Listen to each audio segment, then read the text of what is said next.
एक वक्त था जब इस जमीन पर एक ऐसी कौम थी जिसे अल्लाह ने अपने हाथ से चुना था।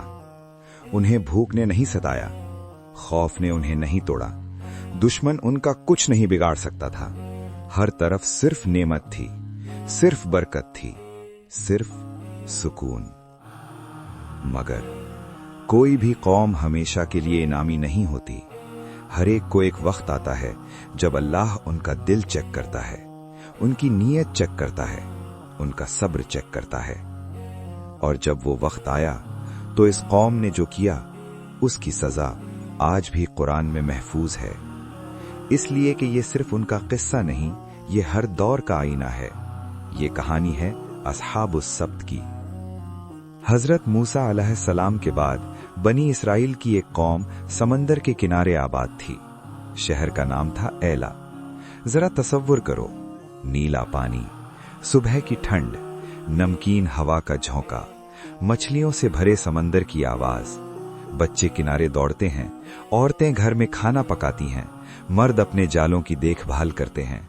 ये लोग अल्लाह के नाम से वाकिफ थे, उसके अहकाम जानते थे, मगर उनके दिलों में एक पुरानी बीमारी जिंदा थी। वो बीमारी जो इंसान को अंदर से खोखला कर देती है और ऊपर से चमकदार दिखाती है। वो बीमारी थी वादा तोड़ देने की आदत। कहते थे, एक वादा तोड़ा, अल्लाह गफूर है, माफी मांग लेंगे। जुबान पर इताअत, अमल में चालाकी। अल्लाह ने उन्हें एक छोटा सा इम्तिहान दिया, इतना छोटा कि सोचते ही हंसी आए। सिर्फ एक दिन का सवाल था। अल्लाह ने फरमाया, सिर्फ हफ्ता के दिन शिकार मत करो, ये दिन सिर्फ मेरी इबादत के लिए है, बस इतना। बाकी 6 दिन पूरी आजादी। शहर में आवाज फैल गई, यार सिर्फ एक दिन की बात है। हाँ, एक दिन क्या होता है। मगर तब इम्तिहान ने अपना असली चेहरा दिखाया। जिस दिन शिकार मना था उसी दिन समंदर मछलियों से उबल गया। मोटी मोटी मछलियां, ताजी, चमकदार, जैसे खुद किनारे तक आकर कह रही हों, पकड़ लो, हम तैयार हैं। बाकी 6 दिन समंदर खाली, सिर्फ हफ्ता को तूफान। ये अल्लाह का इम्तिहान था, और इम्तिहान हमेशा वहां से आता है जहां से तुम उम्मीद नहीं रखते। शहर की गलियों में बेचैन आवाजें थीं, घर में झगड़े, खाना कम, पैसे कम, और मछलियां जो उनकी रोजी थीं सिर्फ एक दिन के लिए रोक दी गई थीं। और इस अंधेरी रात में जब इंसान सबसे ज्यादा कमजोर होता है, शैतान ने दिल पर हमला किया, और वो हमला तीर की तरह सीधा लगा। शैतान ने कोई नया गुनाह नहीं दिखाया, वो इतना सीधा नहीं होता। शैतान ने सिर्फ एक सवाल किया, तुमने तो कुछ नहीं किया, सिर्फ एक रास्ता निकाल लो, चालाक बनो। यही शैतान की पुरानी चाल है। वो गुनाह नहीं दिखाता, वो रास्ता दिखाता है। और फिर वो हुआ जो इस पूरी कहानी का असली निकाब है। एक आदमी ने आइडिया दिया, हम हफ्ता के दिन कुछ नहीं करेंगे, मगर जुमा की शाम नालियां खोद देंगे, जाल बिछा देंगे, मछलियां खुद आ जाएंगी, इतवार को निकाल लेंगे। दूसरा बोला, खुशी भरी मगर खोखली आवाज से, वाह ये तो कमाल है, अल्लाह भी खुश और हम भी। और वो लोग किनारे गए, नालियां खोदी, जाल बिछा दिए, और हफ्ता की शाम मछलियां आईं और नालियों में फंस गईं। इतवार को हंसते हुए निकाला। उनके चेहरे पर एक मुस्कुराहट थी। ये वो मुस्कुराहट होती है जो इंसान तब करता है जब वो समझता है कि उसने अल्लाह को भी चका दिया, मगर अल्लाह को धोखा देना मुमकिन नहीं। शहर 3 हिस्सों में बंट गया, और ये 3 हिस्से आज भी हर कौम में मिलते हैं। पहला हिस्सा गुनहगार, वो जो चालाकी में लगे थे, जो खुद को अक्लमंद कहते थे, जो कहते थे कि हमने हुक्म नहीं तोड़ा, जो समझते थे कि नीयत छुपाकर अल्लाह को भी बेवकूफ बना सकते हैं।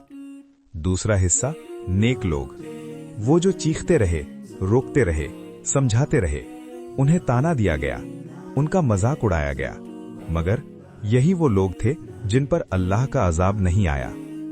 तीसरा हिस्सा खामोश लोग, ये सबसे डेंजरस हिस्सा था। वो जो देखते रहे, जानते थे कि गुनाह हो रहा है, मगर चुप रहे, हमारा क्या काम, हम तो सिर्फ देख रहे हैं। क्या आज हम भी उसी तीसरे हिस्से में तो नहीं? शहर की गलियां खामोश हो गईं, सिर्फ समुंदर की लहरों की धीमी आवाज, और गुनहगारों के पेटों की आवाज जो मछलियों से भरे हुए थे।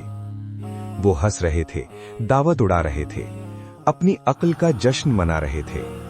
उन्हें पता नहीं था कि ये उनकी जिंदगी की आखिरी रात थी। और फिर खामोशी में एक हुक्म उतरा। न तूफान आया, न बिजली गिरी, न जमीन फट गई, न आसमान गिरा। बस एक हुक्म, और कायनात ने काम शुरू कर दिया। पहले हाथ की उंगलियां थोड़ी लंबी लगीं, फिर चेहरा बिगड़ने लगा, बाल उभरने लगे, आवाज बदलती गई, आंखों का रंग बदल गया। एक आदमी बोला, ये क्या हो रहा है मुझे? दूसरा चीखा, हम इंसान नहीं रहे। और फिर पूरा घर चीखों से गूंज उठा। लोग एक दूसरे को पुकारते रहे, मगर उन्हें सुनने वाला कोई न था, क्योंकि इंसान की आवाज अब उनके मुंह से नहीं निकलती थी। और जब सुबह हुई, शहर में अजीब खामोशी थी। नेक लोगों ने सोचा, ये लोग कहां हैं? दीवार पर चढ़ के देखा, नीचे इंसान नहीं थे, सिर्फ बंदर थे। वही पुराने इंसानी कपड़े, मगर अंदर से जानवर। एक आदमी एक बंदर के करीब गया। बंदर अपनी आंखों से आंसू बहा रहा था। हाथ में एक पुराना कपड़ा था, किसी रिश्तेदार का। आदमी ने पहुंचा दिया, कांपते हुए बोला, क्या ये मेरा भाई है? बंदर ने आंखों से इशारा किया, आंसू बहाए, कपड़ा पकड़ा। आदमी ने कहा, क्या हमने तुझे नहीं रोका था? क्या हमने अल्लाह के अजाब से नहीं डराया था? बंदर की आंखों में जवाब था, मगर जुबान खामोश थी।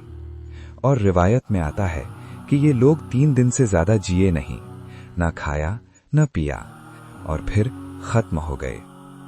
सोचना मत कि उनका जुर्म मछली पकड़ना था। नहीं, उनका जुर्म था अल्लाह के कानून के साथ हीले साजी करना, कानून का लेटर मानना और स्पिरिट तोड़ देना। आज हम भी यही करते हैं। सूद? नहीं यार, ये तो प्रॉफिट है। रिश्वत? अरे ये तो सिर्फ एक तोहफा था। झूठ? यार ये तो मार्केटिंग है। हराम कमाई? मजबूरी है यार। हम अल्लाह से छुपा नहीं रहे, हम खुद से छुपा रहे हैं। और अल्लाह लफ्जों को नहीं, नीयत को देखता है। ये वाकया कुरान में इसलिए नहीं आया कि हम तरस खाएं, ये इसलिए आया कि हम खुद को उस आईने में देखें। क्या तुम्हारी जिंदगी में कोई हफ्ता है? कोई हुक्म जिसे तुम घुमा फिराते हो? कोई नाली जिसे तुम खोद रहे हो? सोचते हो कि अल्लाह नहीं देख रहा? अस्हाबुस सब्त को भी लगता था सिर्फ एक बार। अल्लाह से डरो, सिर्फ उस वक्त नहीं जब अजाब सामने हो। अल्लाह से डरो उस वक्त जब कोई नहीं देख रहा। अल्लाह से डरो उस वक्त जब रास्ता आसान लगे। अल्लाह से डरो उस वक्त जब दिल कह रहा हो सिर्फ एक बार, क्योंकि अस्हाबुस सब्त को भी लगता था सिर्फ एक बार। ये कहानी सिर्फ बनी इसराइल की नहीं, ये आज का आईना है। अपना जवाब सिर्फ कमेंट्स में मत लिखना, अपने दिल से पूछना। वो जवाब ज्यादा जरूरी है। अगर ये वीडियो आपके दिल को छू गई तो एक बार शेयर जरूर करना, क्योंकि नसीहत जो दूसरे तक पहुंचे वो सदकाए जारिया है। अल्लाह हम सबको हिदायत दे। आमीन।